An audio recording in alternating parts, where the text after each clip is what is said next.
Rizal was to a lot of people a wonderful brother, a respected gentleman, a multi-talented genius, a linguist, and most of all, a hero.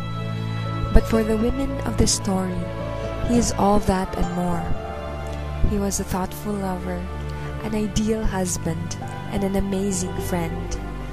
Let us look through Rizal's storybook of love and find out how they went.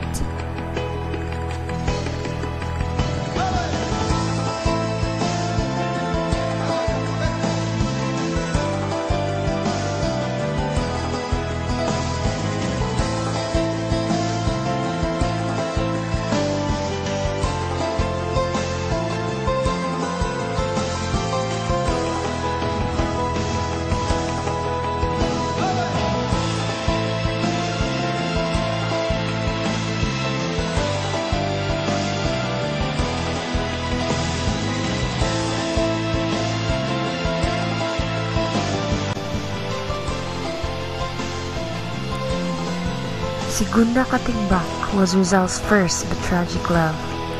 He was an acquaintance through his sister Olympia because they went to the same boarding school. A young lady at 14, Segunda met Rizal just briefly, but was smitten with our hero from the start. And even as they grew closer, Rizal could not bring about the courage to take their relationship to another level. Another factor was the Katigbak's dislike for Rizal, who was not a fellow townmate. Segunda later on married Manuel Luz, the son from an affluent family in Lipa.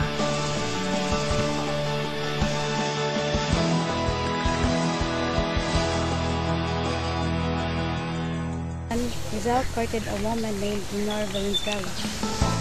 But Rizal was not heartbroken for long. He moved to a boarding house near Santo Tomas and found out he had a charming neighbor named Leonora Valenzuela.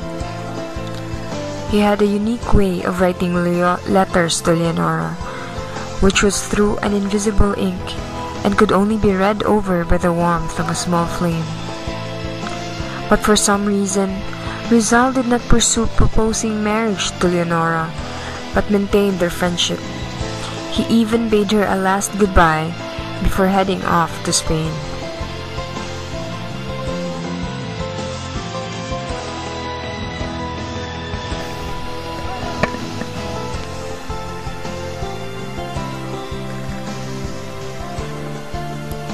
Leonor Rivera was Rizal's longest love, which spanned 11 years. She is the model for Rizal's Maria Clara in his book Noli Me Tangere. They first met when Leonor was only 13, and their letter started when Rizal left for Europe. From being friendly, the letter slowly became romantic, and Miss Rivera became the reason why Rizal did not have two serious relationships abroad. Sadly, parents of both sides disapproved of their relationship. Rizal's family discouraged Rizal because it might endanger the Riveras, and Miss Rivera's mother refused to have a filibuster for a son-in-law. In Madrid, Rizal frequented a house owned by Don Pablo Ortiga. There he met Consuelo, who was the prettier of Don Pablo's daughters. Rizal fell in love with Consuelo and even promised the first flower of a plant he bought to her. He called her a lady of class and an amiable woman, but after much decision, refused to propose because Consuelo was already engaged to his friend Lete.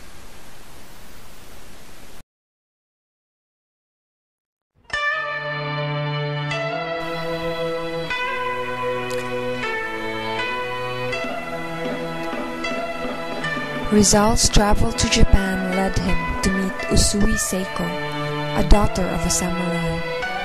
She was his teacher and guide in all things Japanese. Because of Osei-san, Rizal had an internal conflict for his love of country or for want of peaceful living. Osei-san amused him with the tales of Japan. and the sakura served as a symbol of their love, swift but intense.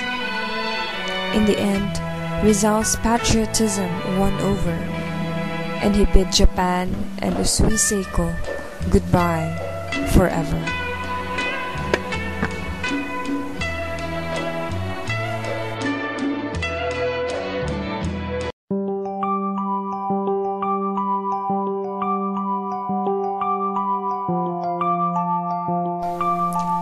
Gertrude, or Toti as she was called by close friends and family, was the eldest of the Beckett sisters.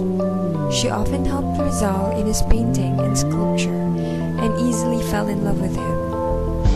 Rizal left London in order to avoid her affections and gave her a group carving of the sisters as a sign of their brief relationship.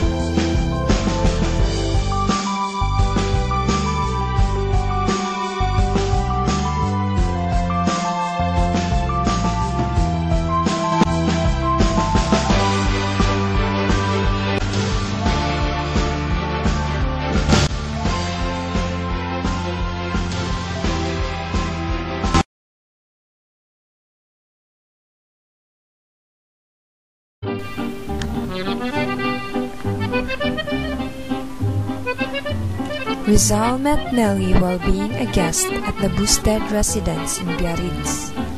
He thought of courting her after Leonor was married, and Nellie was deeply interested in Rizal.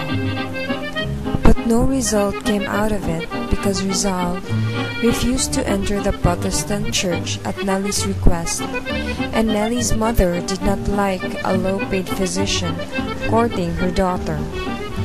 Although they parted as friends when Rizal left Europe.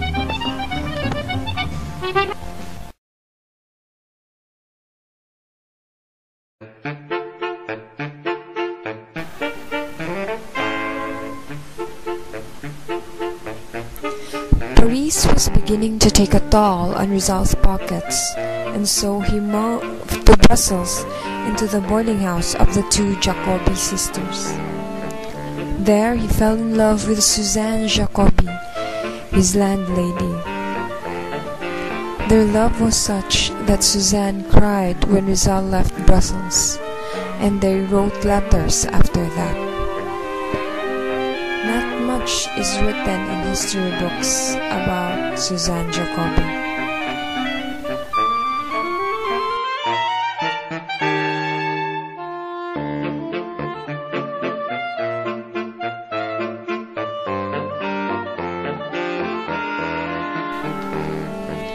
Josephine Bracken was an Irish girl who accompanied her stepfather, George Topher, to see Rizal. It was love at first sight for them, and they agreed to get married. Rizal's sisters disliked Josephine, for they thought her a spy for the friars. Josephine later on got pregnant with Rizal's child and gave birth prematurely, but the baby was stillborn. She visited Rizal often in Dapitan.